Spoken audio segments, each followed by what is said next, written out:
میں نے اس کی بنائی ہوئی بے ڈھنگی شکلیں صاف کر کے بوڑھے جادوگر اور اس کے پرسرار گولے کی تصویر بنائی۔ زارٹو یہ تصویر دیکھ کر حیران ہوا۔ میں نے اسے اشارے سے بتایا کہ اگر وہ میرے بارے میں جاننا چاہتا ہے تو جادوگر کے پاس جائے اور اس گولے میں میرے حالات دیکھ لے۔ پھر میں نے لالی کی طرف بھی اشارہ کیا۔ لالی نے اپنی زبان میں ایک لمبی تقریر کی۔ غالباً وہ اسے میرے بارے میں ان تمام حالات سے آگاہ کر رہی تھی جو اس نے جادوگر کے گولے میں دیکھے تھے۔ زارٹو کی آنکھیں پھٹی ہوئی تھیں اور وہ مجھے گھور رہا تھا۔ پھر اس نے گردن جھٹک کر میرے سینے، بازوؤں اور پیٹھ پر گدے ہوئے بغیر شیر، عقاب اور مگرمچھ کی تصویروں کو انگلی سے باری باری چھوا اور پوچھا کہ میں اپنے آقا کے بدن پر کب تک ایسی تصویریں بناؤں گا۔ میں نے اسے سمجھایا کہ اگر ضروری چیزیں مل جائیں تو 7 روز تک بنا دوں گا۔ پھر میں نے سوئیوں وغیرہ کی شکلیں بنائی۔ اس نے گردن ہلا کر کہا کہ جب وہ وینزویلا جائے گا تو یہ سارا سامان لے آئے گا۔ وینزویلا کا اشارہ اس نے میز پر سمندر اور ایک کشتی بنا کر کیا۔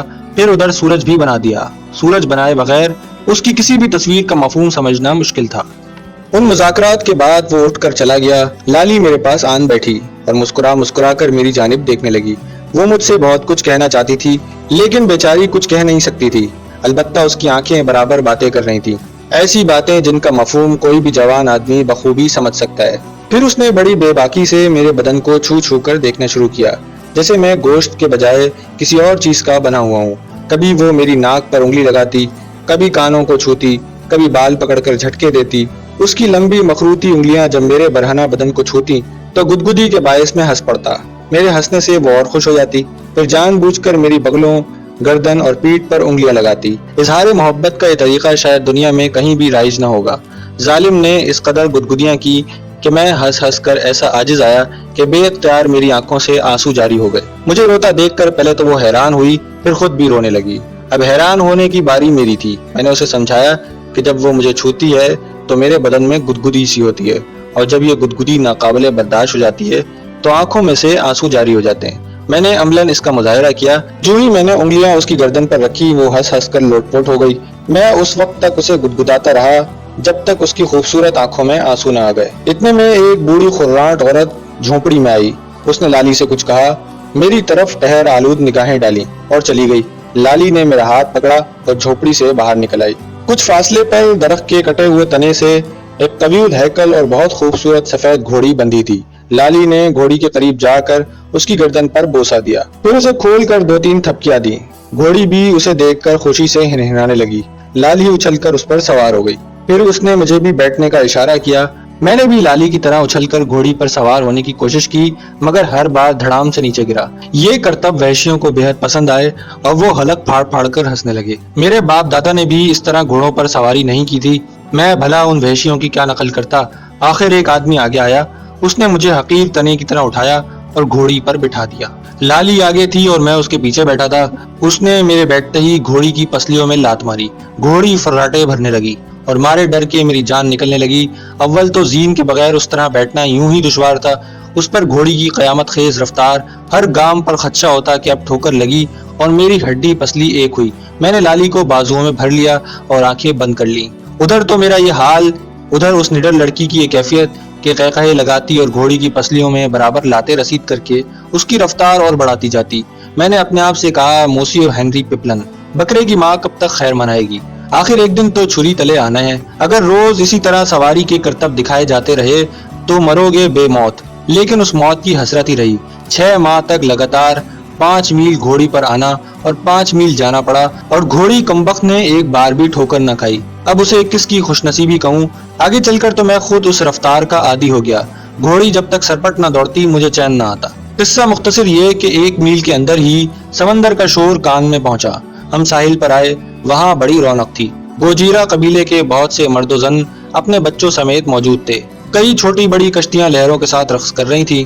کشتیاں ان لوگوں نے خود بنائی تھیں اور ان کا اسٹائل بھی صدیوں پرانا تھا۔ بعض لوگوں نے بڑے بڑے درختوں کے تنے کھوکھلے کر کے انہیں کشتیوں کی صورت دے دی تھی۔ اب اس علاقے میں درخت کٹنے کا معمہ حل ہوا۔ میں نے فیصلہ کیا کہ ان کو نئی اور عمدہ کشتیاں بنانا ضرور سکھاؤں گا۔ آخر یہ کون سا مشکل کام ہے؟ معلوم ہوا کہ سمندر کے اس حصے میں بڑی دولت چھپی ہوئی ہے، قیمتی موتیوں کی شکل میں۔ موتیوں کے علاوہ یہ لوگ مچھلیاں بھی پکڑتے تھے۔ موتی نکالنا مشکل کام تھا، مچھلیاں پکڑنا آسان تھا۔ تاہم مچھلی کے شکاریوں کو عزت کی نگاہ سے نہیں دیکھا جاتا تھا۔